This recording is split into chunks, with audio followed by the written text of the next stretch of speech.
Hello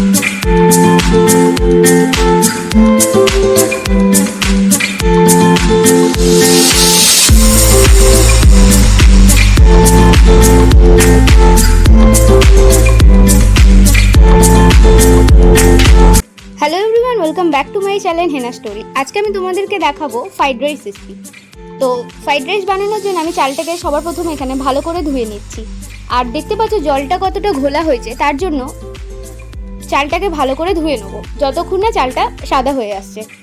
এবার দেখো চালটা অনেকটাই সাদা হয়ে এসছে। এবার আমি জল থেকে চালটাকে তুলে নিলাম।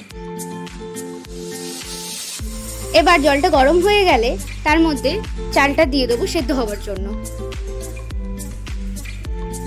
এবার চালটাকে অল্প একটু নেড়ে এর মধ্যে আমি দিয়েছি নুন আর দিয়েছি 1 চামচ ভিনিগার। ভিনিগার দিলে চালটা আরও সাদা হয়ে যাবে এবং চালের মধ্যে যে এক্সট্রা মাঠটা সেগুলো বেরিয়ে যাবে। এবার চালটা হয়ে গেছে, আর এটা আমি 90%ই কুক করব, কারণ এটা ঠান্ডা হলে পুরো 100% এটা কুক হয়ে যাবে।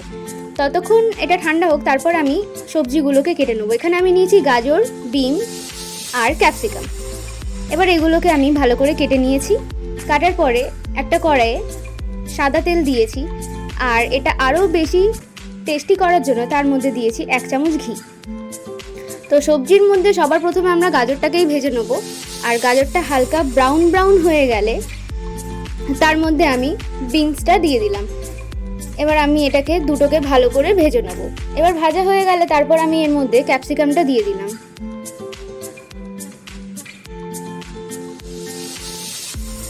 এবার এই 3টে সবজি আমি ভালো করে ভেজে নিলাম, আর এবার এইগুলোকে তেল থেকে তুলে নেব। আবার ওই তেলের মধ্যেই আমি দিয়েছি এলাচ, লবঙ্গ আর দারচিনি। সেগুলোকে আমি অল্প নেড়ে চেড়ে ভেজে নিলাম। তারপর চালটাকে দিয়ে দিলাম। চালটাকে ভালো করে নেড়ে চেড়ে নেব। তারপর এর মধ্যে অল্প চিনি দিয়ে ভালো করে নেড়ে নেব, আর এই সময় গ্যাসটা লো ফ্লেমেই রাখবো। তারপর এর মধ্যে দিয়েছি গোলমরিচের গুঁড়ো দিয়ে আবার এটাকে নেড়ে নেব। এবার ভেজে রাখা সবজিগুলো এর মধ্যে দিয়ে দিলাম। এবার একটু হাই ফ্লেম করে এটাকে ভালো করে ভেজে নেব। এবার ফ্রাইড রাইসটা পুরোপুরি রেডি হয়ে গেছে। তারপর আমি এখানে বানিয়েছিলাম চিকেন কষার জন্য পেঁয়াজটাকে ভালো করে ভেজে নেওয়ার পরে তার মধ্যে আদা রসুনের বাটা,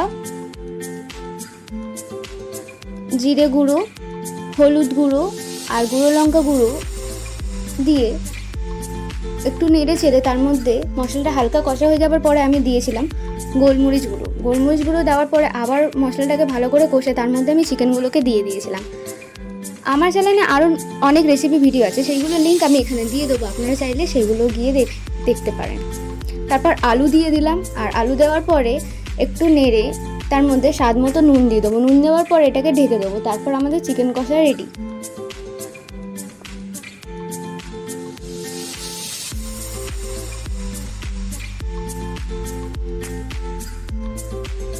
আজকে আমার এই ফ্রাইড রাইস আর চিকেন কষা রেসিপিটা আপনাদের কেমন লাগলো অবশ্যই আমাকে কমেন্ট করে জানাবেন। আর আমার চ্যানেলে নতুন হলে প্লিজ আমার চ্যানেলটাকে সাবস্ক্রাইব করে দেবেন, এবং ভিডিওটি ভালো লাগলে অবশ্যই লাইক, কমেন্ট, শেয়ার করে দেবেন। এবং আমার চ্যানেলে আমি আরও অনেক নতুন ভিডিও আপলোড করি, যেমন রেসিপিস, মেকআপ টিউটোরিয়াল আর রিভিউজ। তো সেইগুলোর লিঙ্কও আমি এখানে দিয়ে দেবো, আপনারা এখান থেকে দেখে নিতে পারেন। তো আজকের ভিডিওটা এখানেই শেষ। দেখা হচ্ছে নেক্সট ভিডিওতে। টাটা।